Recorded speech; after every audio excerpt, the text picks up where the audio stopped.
Okay, so I'm live now, but let's see, I don't see anybody here. So I think maybe I'll add you guys like last time with just invite.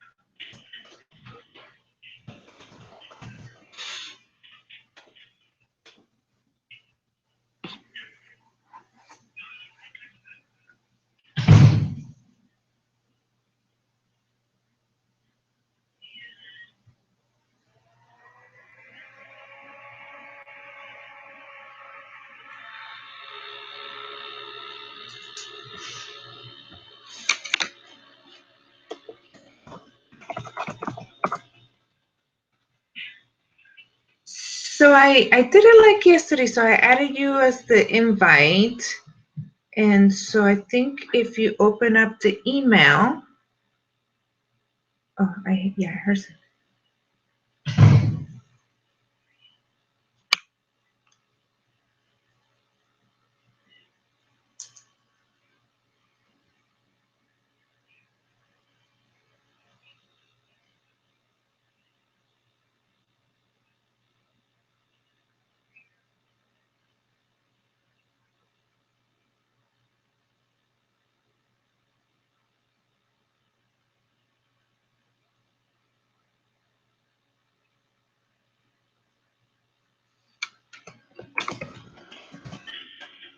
Mostly good. Oh, we're all live. Hello. Yes, hi. Okay, I'm gonna hang up, and I see some people are starting to join us. So we'll get started soon. Hung up. Can you hear us? Okay, so let's see here. There's like a delay. And you guys hear me okay? Yes. Can you hear us? Yes. Okay. Perfect. I don't know where your mic is. It's on the computer. I think it's just on the computer. Okay. Okay, so let me source the feedback first. Delay. Do you see it? Do you hear it? Yeah, I don't know. Do we? We're kind of getting like a feedback loop a little bit. Mm-hmm. It's like a delay. Oh, from me? Because you guys look and sound good.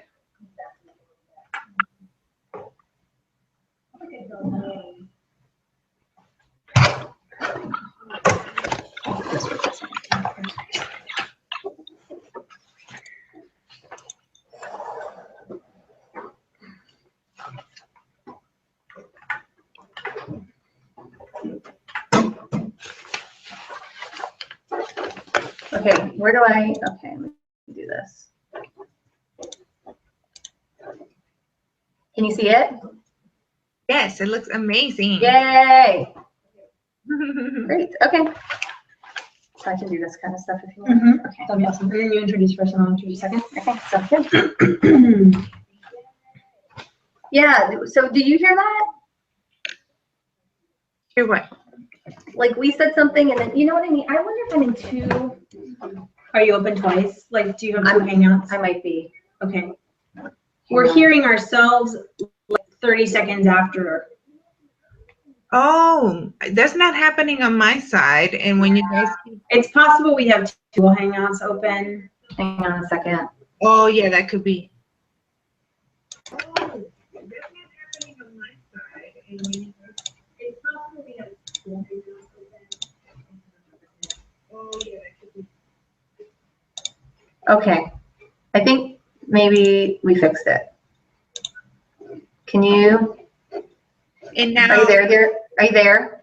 I'm here, but now your screen went black, so we don't see the presentation anymore. Okay, let's try this. You? And now, Are you there? Are you there? I'm here, but now your screen went black, so we don't see the presentation anymore. Okay, let's try this. You? Okay, can you see? No. Can you hear me though? Yes? Yes, I can hear you. So will you minimize that and see if there's something? Well, I think I just closed the one. Okay. I think I just closed the Okay. one, but There's something behind it. No, okay, good. I think they're all closed now. Okay. Okay, let's try this again. I'm gonna need to share again.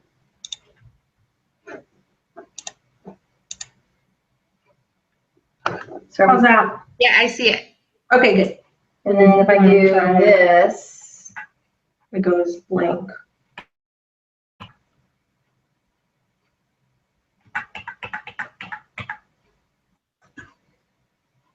okay, can you see my PowerPoint?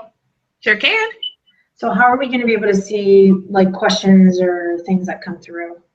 I think she'll have to read them to us. Yes. Okay, that sounds good. Okay, so you can see just the PowerPoint, right? Correct. And does this advance it? Yes. Great, yay. Okay.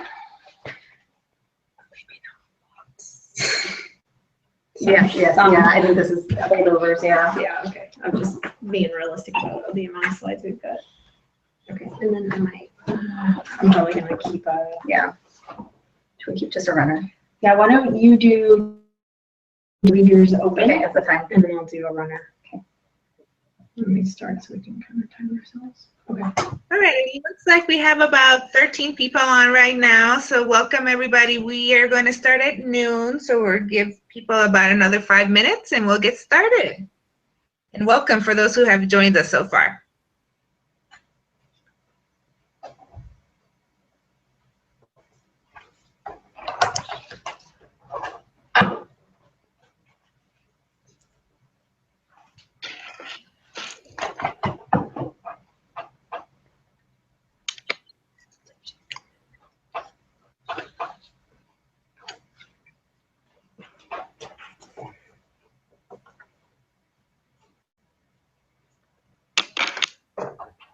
We also like to encourage everybody who likes to tweet or Facebook. We came up with a hashtag.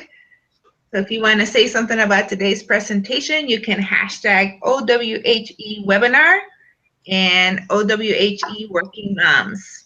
And I'll include that in the chat for everybody.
And for those of you who joined us, looks like we're up to 18 people. Great. We'll have some more joining us soon, I'm sure. If you have questions, feel free to use the chat, and I will be looking for those as the moderator, and we'll be starting shortly.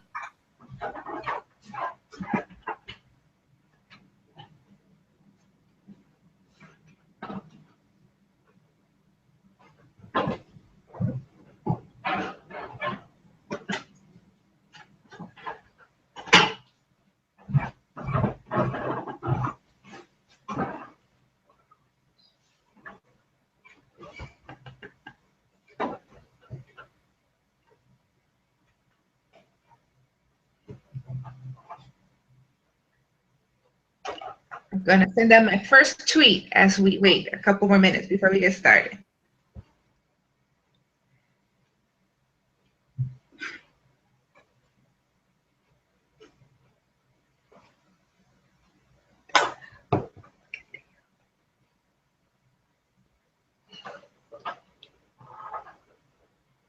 I'm tweeting.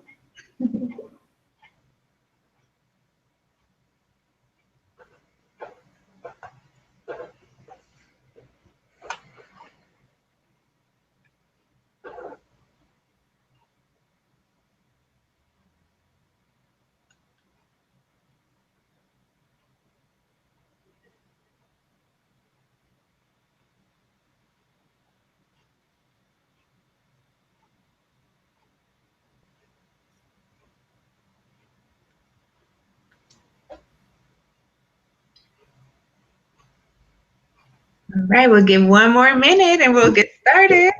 Appreciate all of you joining us so far, and hopefully we'll get a few more tickets and we'll get started on our first webinar for 2016. Very exciting.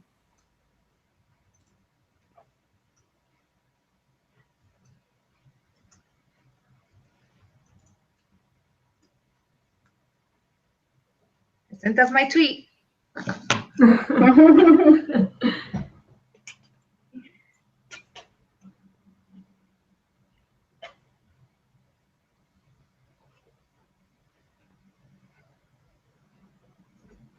We really appreciate you guys taking the time during your lunch break to partake in this webinar series, and we'll have some more coming up, and we hope that you keep taking advantage of them and get to learn while you're having lunch and enjoying some really good presentations. So we really appreciate you being here.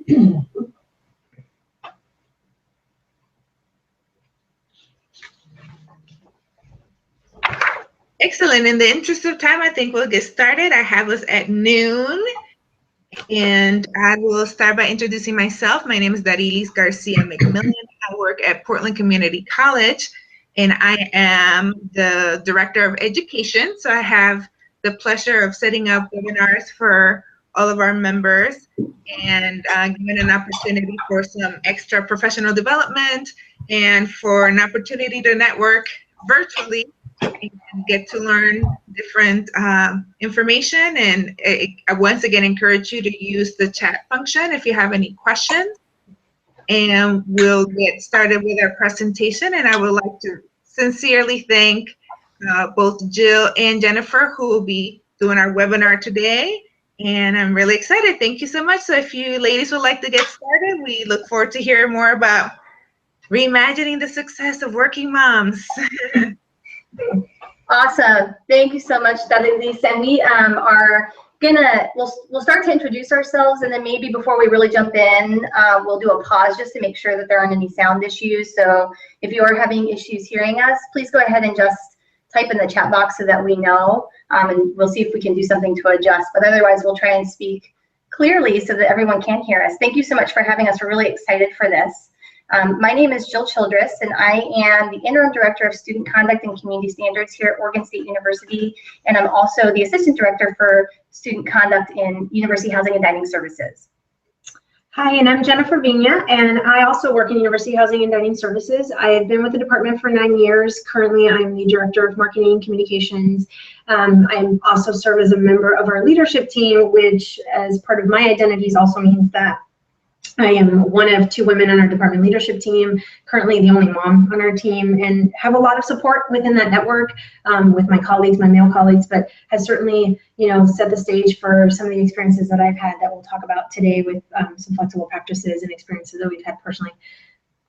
So we're super excited to talk with you all about this today, and as Darilis mentioned, we have a hashtag for this. We really think it's important that there's a lot of knowledge out there. We are certainly not experts. We're just folks who are really interested about and passionate in this topic and have an opportunity to think and talk more about it with you today and previously. And so we would love for there to be some shared learning around this and some shared conversation that goes beyond just this time together. So we really encourage you to get some conversation going on the back channel, to pose questions to each other, to pose answers to each other, to start to track things that you might take back to supervisors and other folks who are in positions to advocate for and to help make change at your own institutions.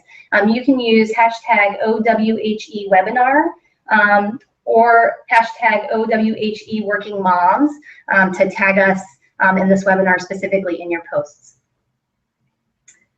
And really quick, we'll do a check. Was everybody able to hear us okay?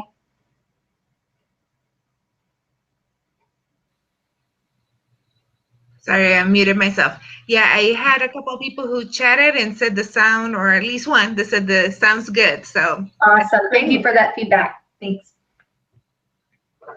I got another yes. I think we're good. Yay. Okay, thanks. Okay. So we also provided our Twitter handles for you right there. That's pictures of us with our families.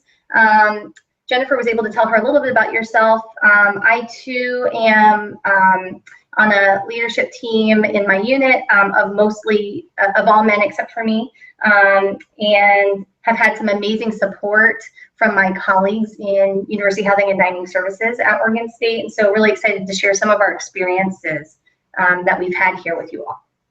And one thing I'll add as well is we're hoping that not just from the role of being a working parent, but there might be some supervisors in this space also listening, parents, or have moved on from that stage in their lives, perhaps of having younger children or children in school. But we're hoping that there's some of the resources as well here that we can share. And so trying to use the lens as well of being a supervisor and how you support and how there's policies in place and factors in place that we can kind of help to consider as supervisors as well. So we have some goals for the session. We will share some data with you to kind of give you a snapshot of our perspective from a working mom's experience. We found some data and some insight that kind of affirms the experiences that Jill and I have spoken about. Personally, we're good friends. We've had a lot of the same life transitions at very similar points. And so we spent a lot of time together commiserating and talking about these things. And we'll share some of that snapshot with you to kind of lay some groundwork. We also, alongside that, have some data that will sort of show the shift and when the shift has really happened to moving to a dual income family household and the role of working parents both outside the home, but then also inside the home. There's also some additional challenges that we have found and feel very related to that are unique to working moms. But the most important piece, I think, for us is knowing that voices, some experiences that we have gone through ourselves personally, some anecdotal pieces that we've shared with colleagues and colleagues have shared with us, but also knowing that the conversation needs to go bigger and needs to elevate to a larger platform, and hoping to use some time today to brainstorm some strategies and really give the conversation a little bit more meaning for you so that you can implement similar things at your institution if you haven't already. So we're context people, so a few considerations for you all as we begin. We are going to be presenting some research, and a lot of the research considers one particular lens, which really is working moms in dual income families. So it's missing data or perspectives on LGBT families. A lot of the single parent family experience is missing, and it doesn't always assume the experience of parents of non-biological children. And I think that that's the reality of the research that's out there. And we think that these groups are really important, that we're not excluding or forgetting about them, and that they should be a part of our conversations as well. So both today in our session, but as we move forward and those conversations are happening back on your own campuses, hopefully, that these are groups that are being considered as you all are deciding what are you going to do to create flexible practices and policies for caregiving families. We also, we're talking from a very specific season in our life. We both have young children, so this might read or feel differently for folks who have older children, teenagers or college age, or who are or parents of adult children. This is also a slant towards women, but we recognize that these are issues that impact working parents across every gender identity. We also really believe strongly in supporting inclusive and supportive environments for all of our staff. We think that if some of the things that we're suggesting today and that we talk about are taken into account, that they're universally beneficial, almost universally designed principles for our organizations, and they impact more than just working moms of newborn biological children, that they can impact folks who are in an adoption process or in foster care. They can impact staff who are in a situation where they're caregiving of an aging parent or maybe a disabled parent or a sibling, that they can consider and be inclusive of folks who are in caregiving situations, both short or long-term, of family members. And so it's going to be really important to think about how will these policies benefit more than just working parents, and how powerful and meaningful that can be to your organization. And as we move through the slides, we're going to focus on three major factors that we really feel contribute to the challenges that continue to stifle our abilities to feel supported in the workplace, and maybe elevate our success rate in the workplace, balancing our family obligations as well.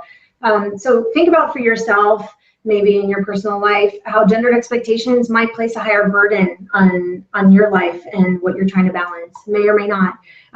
The lack of access and affordability of childcare. I think specifically in higher ed, we've got some data to show that in the state of Oregon especially, there's a real compounding factor that that doesn't facilitate care outside of the home for families in many cases.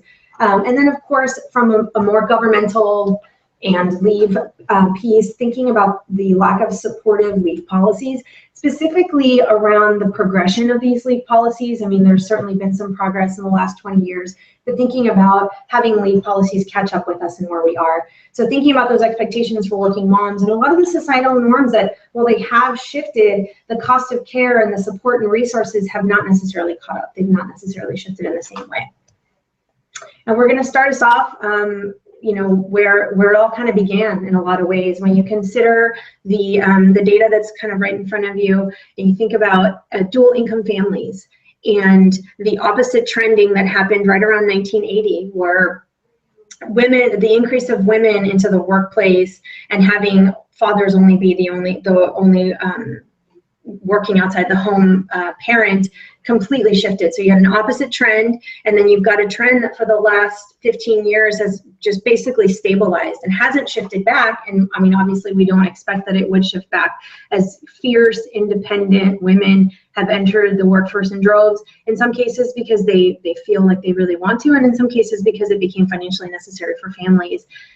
There's also an interesting thing that I want to point out at the bottom, because you'll notice that there's a standalone bar as well, and that bar has continued to rise, and that is the bar that accounts for women who are working, who are single parents. And thinking about, you know, what makes that different, and why is that important, and where have things not caught up for those single parent family households? How do we further disadvantage single parent households and working mothers, given that we know about the wage gap, given what we know about the wage gap specifically for these folks? In addition, you can kind of see some data here that points to the biggest reason cited by men and women and their choice not to continue working or not to work. So men are the darker blue bar, and then women are that lighter kind of teal color. And you'll see that for the most part, men attribute their lack of employment to looking for a job and not currently being able to find one, being laid off, or for another reason being unemployed. For men, that was really much of their attribution for why they weren't currently employed. When you look at the women that were surveyed, they're much more likely to attribute their family responsibilities or those familial expectations. What a family member who doesn't want you to work, it might be a partner, it might be the way that you were raised, it might be some societal obligation that's been placed on you. And that is much more a source of a lack of employment in many cases. So when you think about that, you know, what does that say? I mean, this survey was done in 2009, so relatively fresh from the Pew Research Center. But if you go back to 1989, Arlie Hochschild made the case for the second shift in her 1989 book, and she's done some subsequent publications that kind of further prove or validate this point. The idea being that the percentage of women working outside the home certainly increased. We've already seen that. We already know that in our lives. But it did very little to eliminate their responsibilities at home. So again, that piece around people wanting to enter the workforce or needing to enter the workforce has risen astronomically, but their expectations and the idealism that they're perpetuated as caregivers when they get home in a very different way than maybe their partners, their male partners could be seen. Again, a little heteronormative, but thinking about, you know, that might not be a personal experience for you as an individual, but that is certainly something that's still kind of embedded in our society.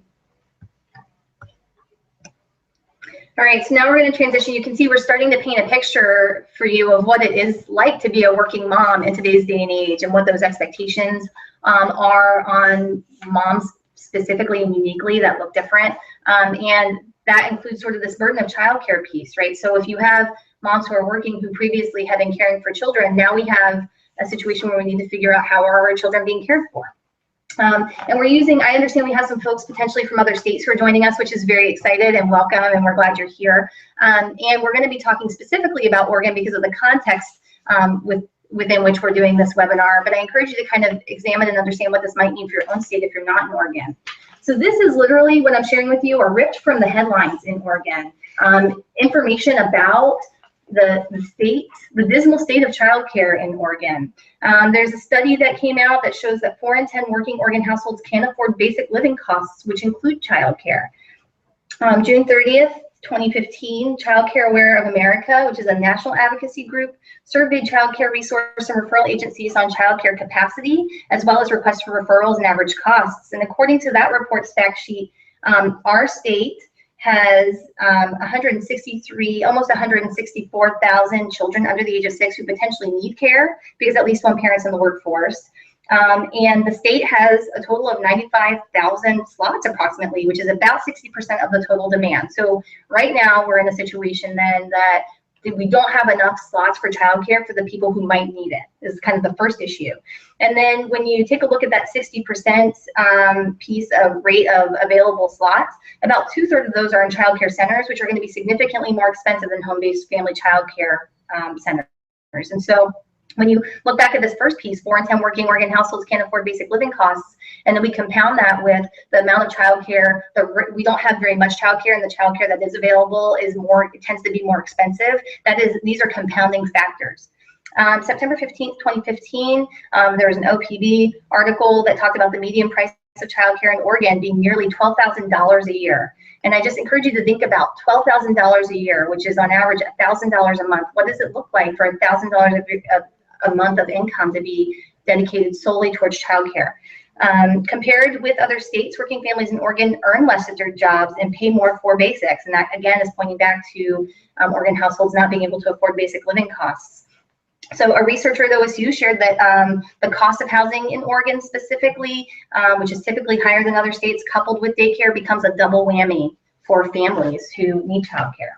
Kind of continuing in this vein, you see some more stuff ripped from the headlines. November 5th, 2013, an ABC News articles talked about the benchmark for affordability being 10% of family income for childcare. In Oregon, center-based infant care is closer to 18.6% of the average cost for state's median income for married couples with kids. If you take into account single parents, that average cost, that rate that we're talking about, that median exceeds 25% of median income in all 50 states. So that's really high. And as you can see, it really burdens families disparately, and particularly families where there's only one income. And then December 3rd, 2014, there was an article that came out that talked about Oregon having among the least affordable childcare in the nation as a median of the income of wage earners. So when you think about the cost of housing and the cost of how much people are making, how much income folks have, our childcare costs as an average or as a rate of that is higher. That moves us right into leave policies. So we're talking and setting this framework about how families aren't well supported and working moms aren't well supported. Leave policies is a great example of this. And I know some of you, I'm like preaching to the choir, and it's like you understand and you're feeling that right now. I think it's not necessarily a surprise, the state of leave policies in the United States, but here's some information, some really helpful graphics from thinkprogress.org that I think will be helpful in illustrating this. In the United States, new parents aren't guaranteed any paid time off. So if you have worked for a certain amount of time at a company with 50 or more employees, then you're guaranteed. But that's dependent on whatever additional income you might have and using your vacation and sick leave, which is not very possible for all families. I'm going to drop some truths on you. The first one is that caring for children or being caretakers is not a vacation, as sometimes people seem to think it is. And so, you know, when you are asking an employee, you're not giving them any time off except the unpaid, and they're having to pull from their sick and vacation banks. What are we communicating to folks about what do we think they're doing with that time, right? When we think about if you biologically had a child and there's some physical recovery involved in that in addition to caretaking, and then, or if it's another type of caretaking role, but that is not vacation, that is caretaking. And so where and how are we setting time aside for that? And so I think that that's really important to be thinking about when we're thinking about what our policies and accessible policies. I guess the second truth I'm gonna lay on you is families and parents are entitled to vacations too. So what does that look like when we say you have to use all of your vacation for this caretaking and you're not going to have any left to be able to take time with your family when the time comes? How are we disparately impacting working moms in those particular situations? And I think that that's a question that we need to really ask ourselves. When you look at this, out of 185 countries, the United States is one of just 3 that doesn't guarantee any paid maternity leave. And fathers are also not guaranteed paid time off for a new child in the United States, but there are 70 countries that do provide paid paternity leave. So I think that that's really, it's difficult to digest and to think about, and we're in a situation where we have to really be making hard choices, and there's some things that are systemic that we have to figure out. It's going to be difficult for us to impact these things at our levels, and so what are the things that we can impact? A few more quick things on this, and then we'll move on to the next slide. In the United States, according to Think Progress, just 12% of workers have access to paid family leave through their employers. So when you think about even having access to leave in the first place, and there's only 12%, that's really concerning. And then less than half of all workers are covered by unpaid leave, which give them not very many options when they do have a child. A quarter of women either quit their jobs or let go when a new child arrives, and those who only get partial pay or nothing at all, a third of them borrow money or dip into savings, while 15% go on public assistance. So that is the state of childcare leave in our country, parental leave in our country. Jill and Jennifer, I have a quick question about where did the graphics come from? These came from thinkprogress.org.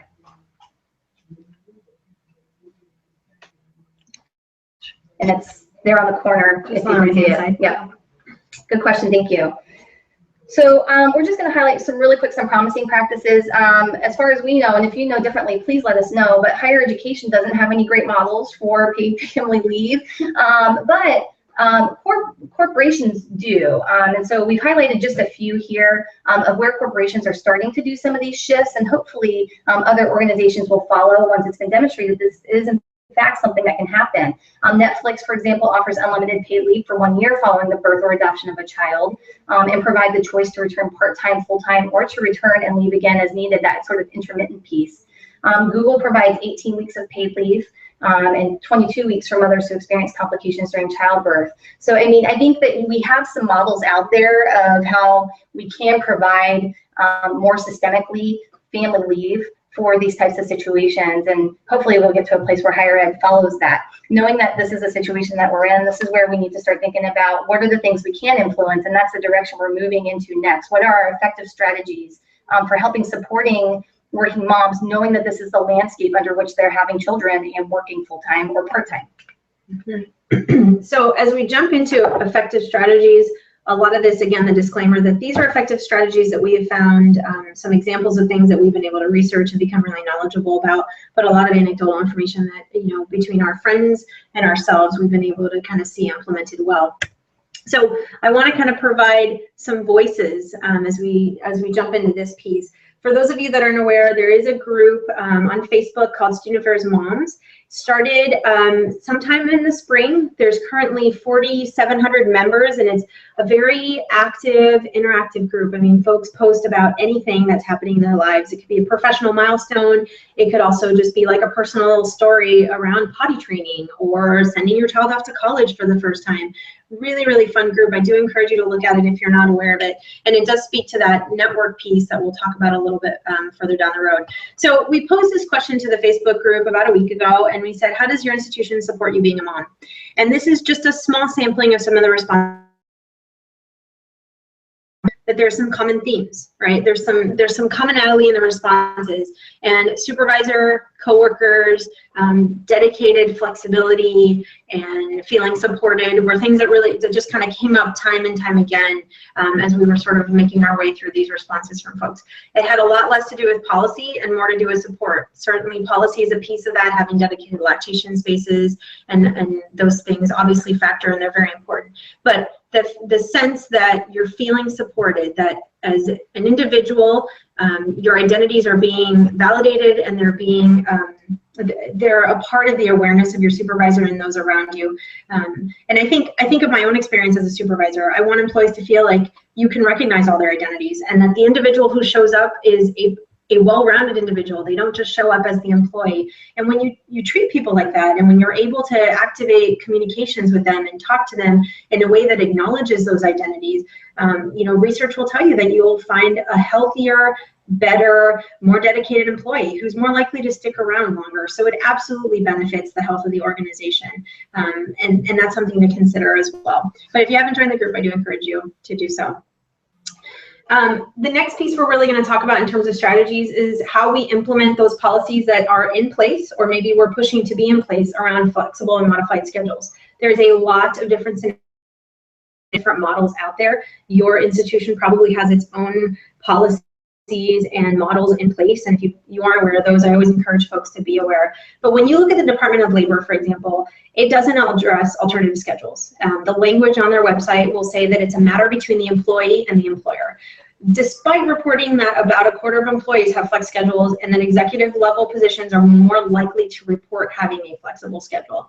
And I think that's pretty telling, because I think that the challenge in that is the dynamic then gets set up, that it's a relationship between you and your supervisor, and so it's the luck of the draw. And if you didn't get a supervisor who could engage with you in this conversation or give you examples of things that they've seen, that makes your task much more challenging.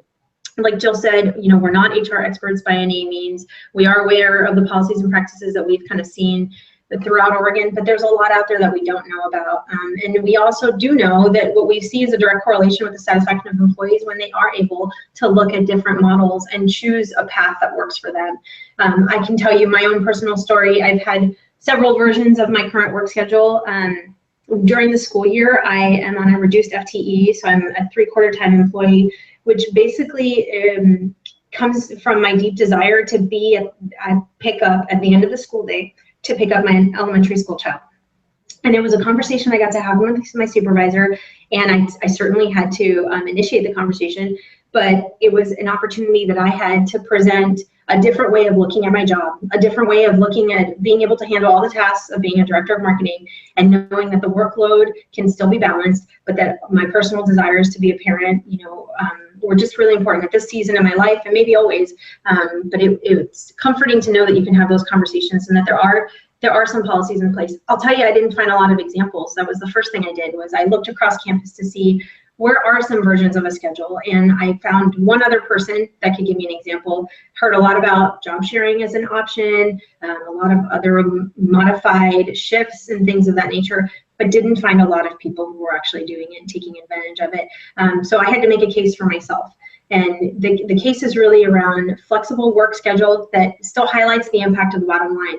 You have to be honest with yourself that it's an organization, and even though we're in higher ed, that's a piece of what you're advocating for. You need to be able to advocate that the work will continue on, you can be just as successful, and you're just as dedicated, and it has nothing to do with not wanting to be at work. It has everything to do with trying to straddle two worlds that are very differently important to people at different stages in their lives.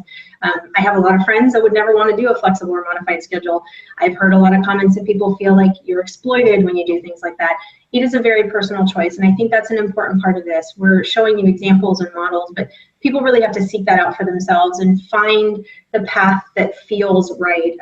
So when I talk to students, or I'm sorry, when I talk to staff members and they ask me questions about what I do and how I do it, I say you have to ask yourself what you really want and desire.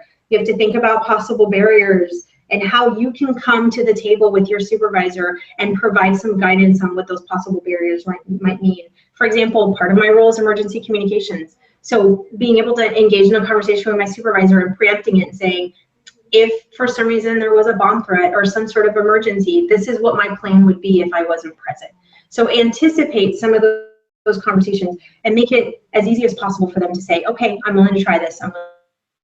Knowing your policies and your options are really important. But I think the most important thing for me, and the thing that was hardest to get over, was not being afraid to ask, for fear that it meant that I was less dedicated or cared less about my professional life. And again, I think that comes for me with a lot of comfort in knowing that I had a supervisor that I could engage in that conversation without fear of that, but still very nervous to be able to do that. So real quick, here's a graph I kind of wanted to share that further supports our point on what kind of flexibility folks are looking for. This is a 2009 study as well from Pew, and you'll see that the difference between a working mom and a working dad and what they're looking for in terms of the type of work. So a full-time employment versus part-time employment. And you can see that women favor by just a little over 2 times as much wanting part-time options, wanting some flexibility in their schedules. I think for us, it links to some assumptions around, again, those societal expectations and the role of the mother at home and the things that are asked of you outside of just being a parent, but who manages doctor's appointments, what happens when a child gets sick, and what kind of support it gives you to be able to be flexible and, you know, work from home if you need to, things of that nature. And as Jill's mentioned before, you know, this becomes very heteronormative because we are assuming dual income, two-parent families. It excludes a lot of identities as well. And like I said, just assuming that not everyone wants the same things, but that you can engage in a conversation to actually learn what each individual employee is looking for. So I love this picture, by the way, and I should here, I'll start with the disclaimer on who it is. So this is a photo of Licia Ronzulli, and she's an Italian member of the European Parliament, and that's her daughter, Vittoria, sitting on her lap during one of their votes. She called this, there's tons of pictures of her if you Google her, bringing her daughter to work, nursing her daughter in meetings. She said that this was a political gesture based on the fact that she still was breastfeeding and she needed to be close to her daughter. And she wanted to remind people that there are women who do not have this opportunity, which I think is a really important thing as well. As we talk about some of the options that we've been able to tap into, there's a lot of privilege around that as well for us. And so just engaging in that conversation. When we talk about HR policies and procedures, that's one part of the conversation. But when we talk about flexible practices, for me, that's modeling ways that we support our families or give mothers validation that they can look to these examples and balance their career desires with their maternal desires. So flexible practices is a lot more about the culture that a supervisor sets and an organization sets to embrace, accept, and celebrate people's identities, knowing that those identities shift over time, and as they become parents, that's a huge shift for them as well. As supervisors, we have to ask ourselves, what do we do to set a culture that allows families to coexist within a reasonable range in the workplace? And really understand, like, there's some things that are appropriate in giving your work, some things that are not, but what does it look like to allow children, you know, to be in a meeting that might happen after hours or maybe during the day? What does it look like to set up, obviously daycares on site are a huge piece of it, but a crib in your office or a playpen in your office. We think of an example that comes up for us because we work in housing, and so oftentimes we have emergencies and things.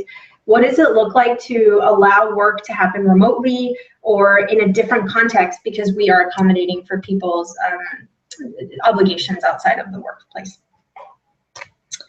And then this one, I'll go through just really quickly, but to that feeling of rush and stress, you know, we can't get enough information about how stressed people are in the workplace and in our personal lives. I share this because you can see that working moms are more stressed than working dads and stay-at-home moms. And this is not an individual problem. It's a chronic issue, and it's affecting our communities. And how we support a blended life and how we look at our responsibilities greater than they've ever been. We're constantly inundated with messages about making the most out of our lives. And we need to be able to thrive in a way where we're giving more to our work. How can we feel like our work is giving us some permission to also give more back to our lives? I think that particular slide is just so powerful when you look at, you know, how rushed people feel. And you just, I mean, I think this just speaks volumes to the dual roles that working moms feel as parents and working, that 40% of them always feel rushed. And that definitely resonates with me for sure. Absolutely. I think benchmarking is especially important for us. Jill shared some promising practices outside of higher ed, but I think that this was a really nice slide for me to show you a sense of what's important when you're trying to attract the most talented top candidates and also keep them at educational institutions. So what if every one of our practices were just intended to attract the best and to keep the best on our campuses? So if we could hire folks and actually make them pleased enough with what we're offering. So obviously, this is from Working Mother Magazine, and with the way that they judge the best companies to work for is they look at compensation, opportunities for advancement, and those parent-friendly benefits. Some of those examples that I was sharing with the flexible practices, obviously maternity leave is huge, paid leave is huge, but flexibility, childcare, job sharing opportunities, things that don't feel like it's a bigger ask than already exists.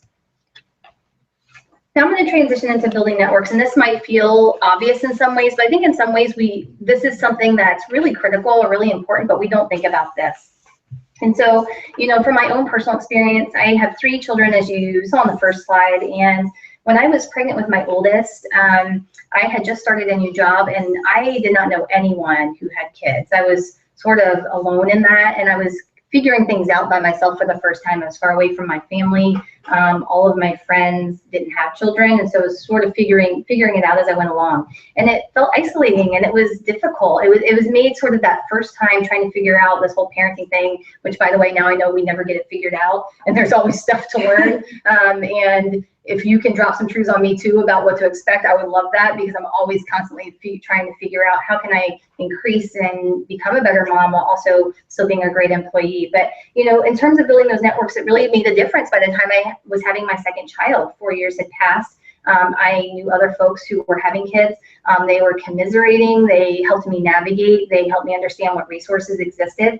And they just had a shared experience that really meant quite a bit to me. And so I encourage you to be thinking about what are your networks. You know, earlier, Jennifer mentioned this working moms group, the student affairs moms group, and, you know, even the conversations that happen in that group, I think is an example of networking and kind of understanding other people's experiences, having a shared experience, but different perspectives on that shared experience, so that you can start to understand what makes the most sense for you and for your family. And so when we're looking at building networks, some things I encourage you to be thinking about, and this is both, you know, rhetorical things for you to be thinking about now, but also things for you to take back. And, you know, maybe if you have a retreat, or if you're working with supervisees, or if you're working with a group of supervisors or unit leaders, how are you having conversations about what support looks like for working moms at your institution? So who is your support system? How do you identify what that support system is? What does an effective network look like? And Jennifer already shared this a little bit. We've heard anecdotally over and over again that supervisors are such a huge building block of having that network that's supportive and folks feeling supported. That supervisors who asked questions, who invited conversation, who made space for thinking about things a little bit differently and how people do their work, went a really long way with employees who are working parents to be able to navigate what does that mean in sort of this dual role. Colleagues and peers, who are your colleagues and peers who are supportive in your network? And I think they don't just have to be other parents. I've had some of my most supportive colleagues and peers have been non-parents. And so I think that that's significant, that it doesn't matter what your own identity is, that you can be an ally and a support to folks who do have a parent identity. What are your unit and department expectations? Who are friends or colleagues in other areas of campus who are having the shared experience, or who are role modeling, doing some really great things within their own units or departments? And how do we borrow from those practices, and how do we start to create a culture where there's permission to think about our work differently? You know, we already talked a little bit about some of the advantages of networks being that shared experience piece, and looking at different approaches to solving common or similar issues. And a lot of it is, it's just never been done before. It doesn't mean it can't be, but nobody's tried, or nobody has advocated for, as Jennifer mentioned, kind of being the first one to have to ask that question or initiate that conversation. But now that Jennifer's done that, folks who come after her, it'll be easier, right? So where and how are we laying groundwork, and where and how are we opening doors that maybe have been closed previously, but there wasn't really a good reason for that door to be closed? So when we talk about strategies, transitions and reentry can very easily be overlooked, but it's an absolutely critical part of what you need to be planning for. I would say that you talk about reentry before maternity leave begins. When a person returns, what is that going to look like? How does the organization welcome them back to the workplace, with an understanding that some of their work maybe have taken over by someone else in the organization on a temporary basis? What will that feel like for the person who's coming back to take their work? How do you have an understanding that the employee is also further changed? They have a new identity, they're trying to navigate it, they're probably having some sleepless nights, and they will for a while potentially. So thinking about how you adjust, not your expectations of the employee being able to do the role, but having a sensitivity to where the employee is as a supervisor. But then also you as the employee who might be coming back, this is a really important conversation to be navigating, and having that communications as early as possible makes a big difference. So what an organization does to offer differently to validate your multiple identities and the sensitivity and the nature of this personal and professional transition is really important.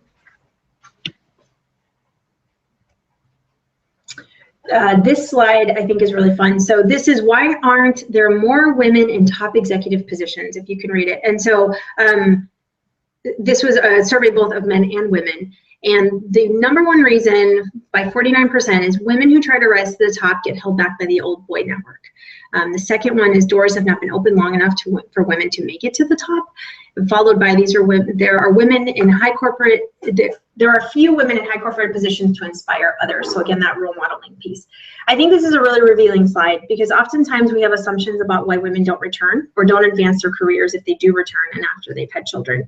A lot of this has to do about perception and some of the microaggressions that women face in the workforce, right? And the way that they're negatively impacted because they are balancing a full-time job and maybe daycare issues, running their child who's often getting sick or has chronic ear infections, any slew of problems that could be arising. Maybe your child is playing sports and they need to be somewhere in the afternoon. So many reasons. So I think we need to ask ourselves as an institution of higher ed, how do we promote activities that are more inclusive? How do we train search committees to react to gaps in resumes and actually see those as an opportunity for conversation as opposed to making assumptions about an employee for the next for the last 4 or 5 years. Making those automatic assumptions that there's some incompetency because a woman candidate has been out of work for a significant amount of years versus asking some thoughtful questions and being intelligent about the way that we look about transferable skills and what they're able to convey in the interview process. And we challenge you to ask some of these questions and create the same opportunities to find ways to get that talent in and to grow that talent and to break some of those barriers that are chronically happening to our women. So in terms of this transition and re-entry piece after leave, we already mentioned that supervisors are the biggest source of support for employees, that they can really go a long way, and even just helping them navigate their work, navigate the environment coming back, and understanding what that new role looks like. Employers have the responsibility to their employees to be approachable, to make space for these conversations to happen, and to invite conversation around what an employee might need, to educate themselves about what an employee might need, and to honor reasonable requests made by employees. Employers have a responsibility of understanding what's fair and reasonable to expect from employees and what isn't. You know, one of the things when I was talking with friends and we were gathering information sort of anecdotally was, you know, helping supervisors understand that when you make last minute requests to stay late at work or to do an event after hours, that's easier for some people to do than to others, particularly if somebody has the burden of childcare and they have to figure out what do they do? Do they find a babysitter? Do they bring them along to the event? Is it a child-friendly event? Is it okay for them to have them there? So sort of thinking and planning ahead and making plans in such a way that it can accommodate if somebody needs to make childcare arrangements, whatever the case may be. Employees, we think, have the responsibility to be their own advocate and to share the necessary details. We don't think they need to share everything, but they need to let their employer know enough so that they can let them know what they need and make an appropriate ask. And so it's important to kind of understand what those unique circumstances are. So, for example, if you're nursing, and we're going to talk a little bit more about this in a moment, how are you communicating with your supervisor who might not have ever breastfed a child? How are you describing to them what precisely you need and why you need it? And we're gonna continue talking about that. In terms of these transitions and reentry pieces, Jennifer hit on it a little bit, but I want to talk about it a little bit more in depth. That it's really important to work collaboratively and very proactively on this. So what is the work that's not going to get done while an employee is out? What's the work that's going to be done by someone else? When and how is that work shifting back? And what does the reentry plan look like? It's not supportive to save projects for somebody and then their first week back, they are flooded with emails and all these projects that we delayed until they arrived back. How are we helping them transition in, particularly if they're in an intermittent leave schedule? If people are coming back part-time or intermittently and plan to transition back into full-time, how are we being protective of that work schedule? So are we asking them to do 40 hours a week in 20 hours? Or are we saying, okay, we're reducing your projects as you ease back in, and this is our very intentional and structured plan for this to happen? Are you positioning your employee to feel like they have to work beyond the 20 hours, even though they're entitled to that leave time, so that even though they're entitled to it, they're not taking it and they actually come back to work sooner than they planned? And what does that mean for the bonding time with their children? What does that mean for their health and well-being as your employee? So I think that those are really critical, important things that we need to ask ourselves and to be thinking about. How are you making sure that you're supporting the transition and time held? How are you making sure you're not adjusting responsibilities. So did somebody leave and you took something off their plate, and when they come back, suddenly it never comes back on their plate, and they weren't expecting that to happen. Now they've had some functional job shifts, and what does that mean for your employee? Are they disadvantaged? Are they doing different work than what they were hired to do? Is that a conversation that you had with them? Are they okay with that? And would that have happened to a working dad, for example, particularly if they're not gone for as long on parental leave, or even a non-working dad or a non-working mom. So when we start to do those things, it can be insidious, it can be subtle, we're not thinking about it, but it can be disadvantaging women in different ways. Working moms specifically, it can disparately impact them, and we have to be really careful that we don't do that because it's subtle. So kind of moving into lactation support, this is obviously not going to impact all working moms, but a good percentage of them. And so, you know, without getting too into lactation stuff specifically, because this could be a whole separate webinar in and of itself, the Affordable Care Act requires employers to provide a reasonable break time for an employee to express breast milk for her nursing child for 1 year after the child's birth, each time such employee has the need to express the milk. And employers are also required to provide a space for that to happen that's other than a bathroom. So those are things to be kind of thinking about. You can look up Oregon state law specifically. It talks about employers providing reasonable unpaid rest periods and making a reasonable effort to provide locations to accommodate employees who need to express milk. So that's Oregon revised statute specifically. At Oregon State, we're fortunate that we do have lactation spaces available, and that those are pretty widely available across campus. And we're going to talk a little bit more about that. The one piece I want to just emphasize is that a reasonable rest period, unless otherwise agreed upon by the employer and the employee, is to be no less than 30 minutes during each 4-hour work period. But that caveat there is unless it's otherwise agreed upon by the employer and the employee. So the reality is that's a floor, that's not a ceiling. We have the ability to go above and beyond for our employees. And again, this goes back to trusting them to be able to manage their schedules and get their work done. So talking briefly about lactation support, what do we know or need to know about breastfeeding?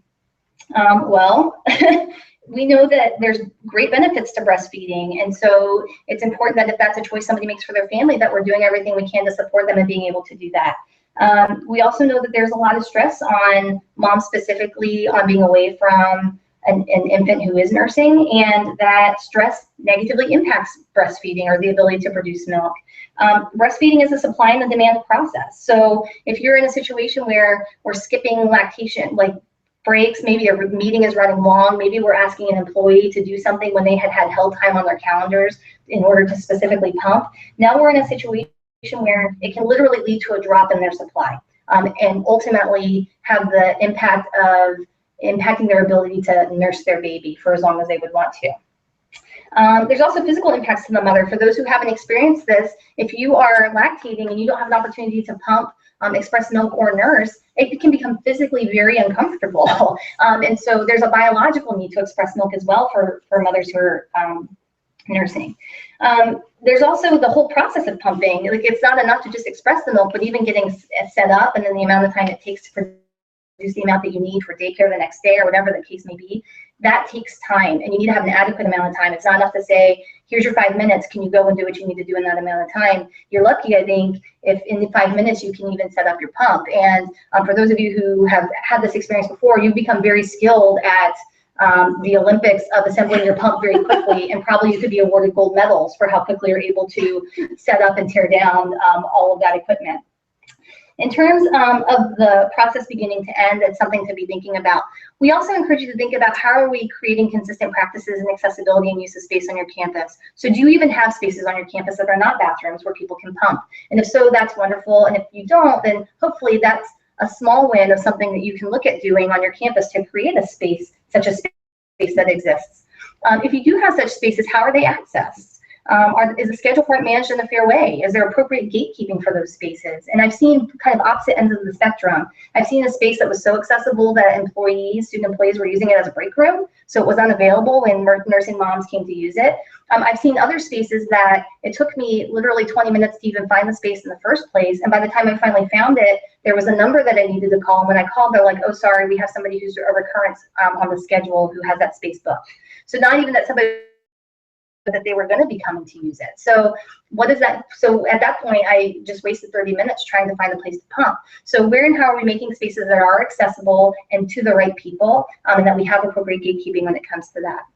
And supervisors and colleagues, how do we support breastfeeding moms? So we spoke a little bit about this, but it's going to be really important to not run over time. So like your meeting should last the amount of time that you say that they're going to last. And I think that that's just a good professional skill in general, not just folks who might be breastfeeding, but for people who have other commitments or other things to go to. How are we managing our meetings and facilitating them in such a way that they get out in time and that we're doing the work that we need to do in the amount of time allotted?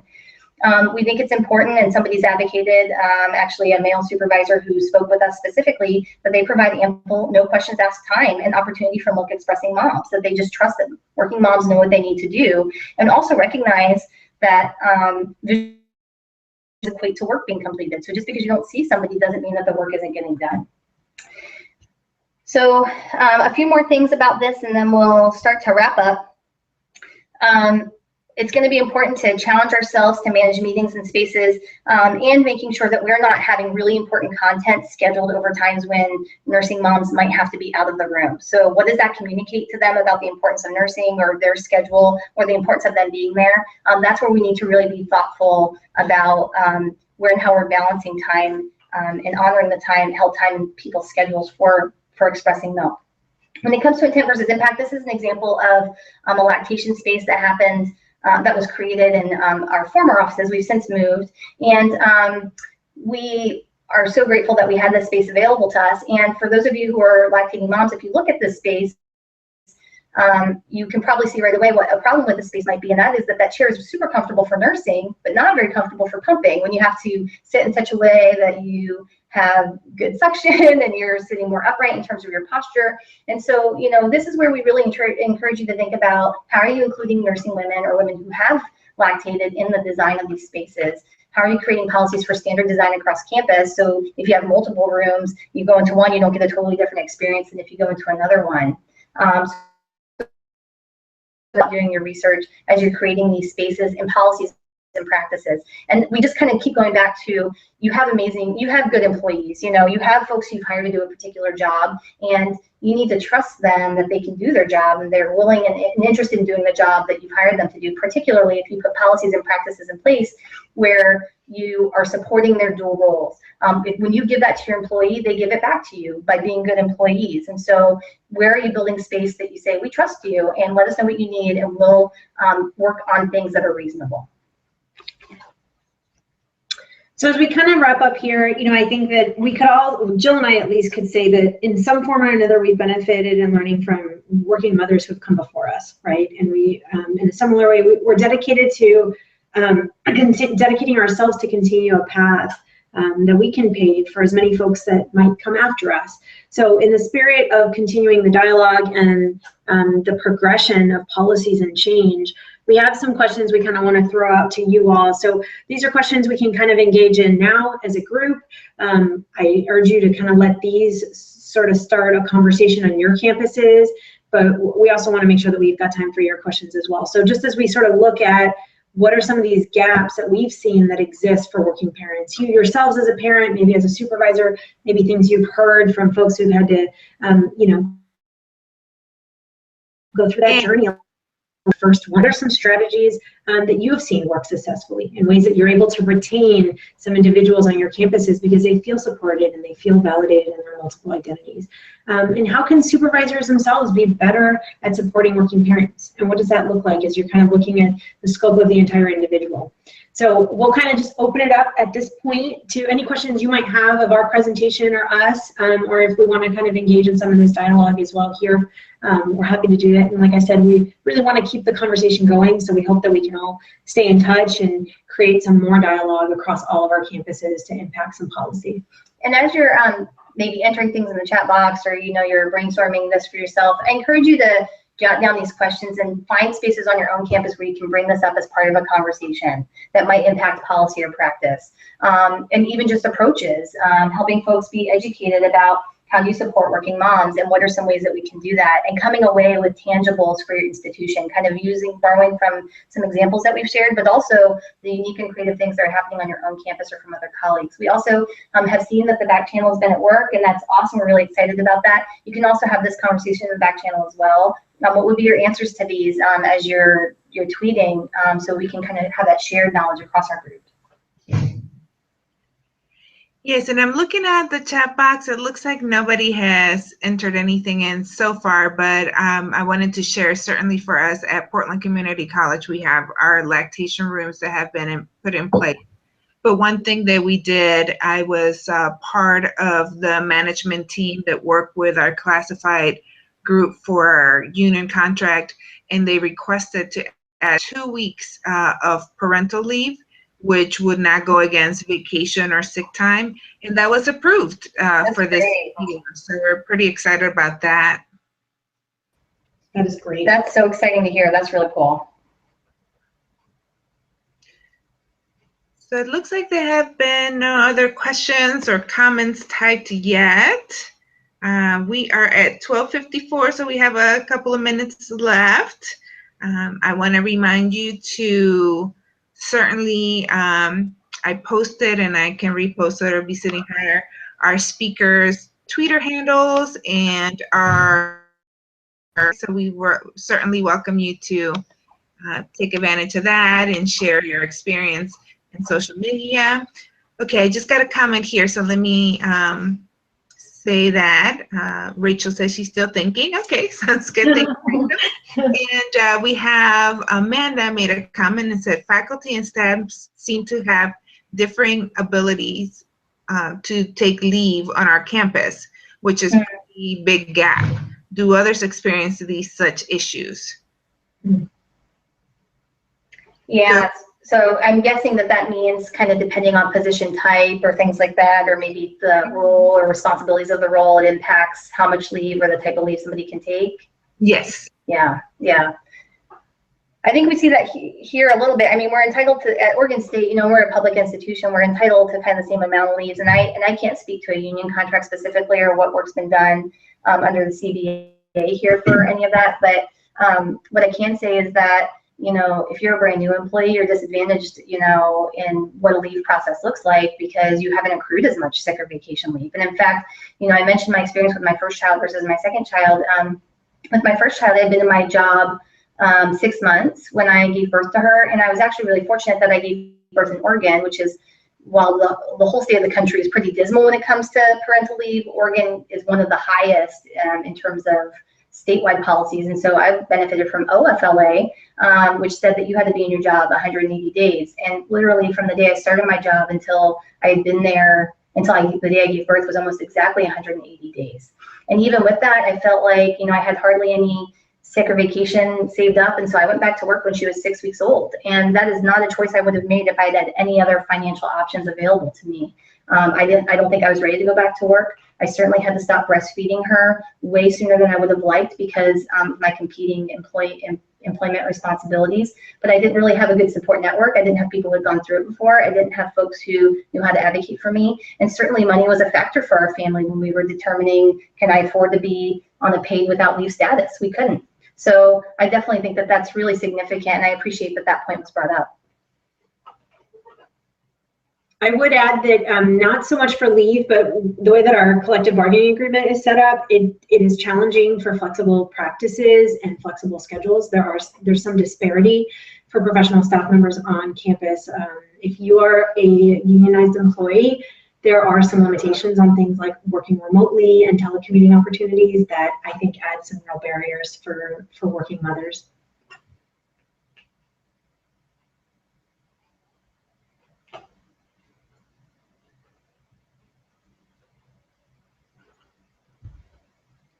So hopefully you've had a chance to jot down these questions. I know we're getting close to time.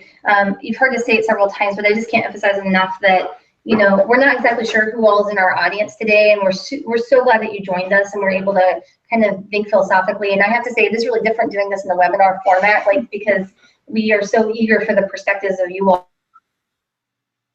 And we get that a little bit less when we're in this type of format. But we also think that this in some ways we know we're really having this conversation with folks who are right there with us, and that where change can happen is when you have folks who are in positions to make change happen or to advocate, and that's going to be people in, you know, supervisory or more administrative or executive positions. And so I think starting to create cultures at your institutions where you have these conversations and where you see this as a justice issue, and when you especially think about, you know, women who might be disadvantaged differently because of those dual roles and the expectations that have shifted on them, where and how are we setting up conversations to say this is a justice issue and we want to provide more access and we want to have happy employees who have what they need at home and who have what they need at work, and so they're able to live this blended life. Thank you so much, Jill and Jennifer. You guys did a wonderful job. This session was very informative. I really appreciate it. I myself adopted my daughter, so I can't say I thought much about lactation and other people's needs when it comes to that. So for me personally, that was a real aha moment in thinking about the staff that I supervise who may need that service at some point in time, and to be more conscious of their needs just because I didn't go through it. So thank you so much. I invite you guys, you had the questions that they shared. Use their Twitter handles to share your opinions, or the Facebook group where they have posted some questions if you want to have more discussion. We invite all of you to join us in social media, and thank you all so much for joining us today. And again, Jennifer and Jill, thank you so much. Thank you. Thank you, Yes, thank you. And Jennifer and Jill, if you send me the PowerPoint, I had a request whether it was going to be made available. I can send it to the participants. Okay, you totally can do that. Thank you. Great. Thank you so much. Thank you. Bye. Everybody have a good one. You too. Bye. Thank you so much. Thank you. Bye. Are we all done? Yes, we're all done.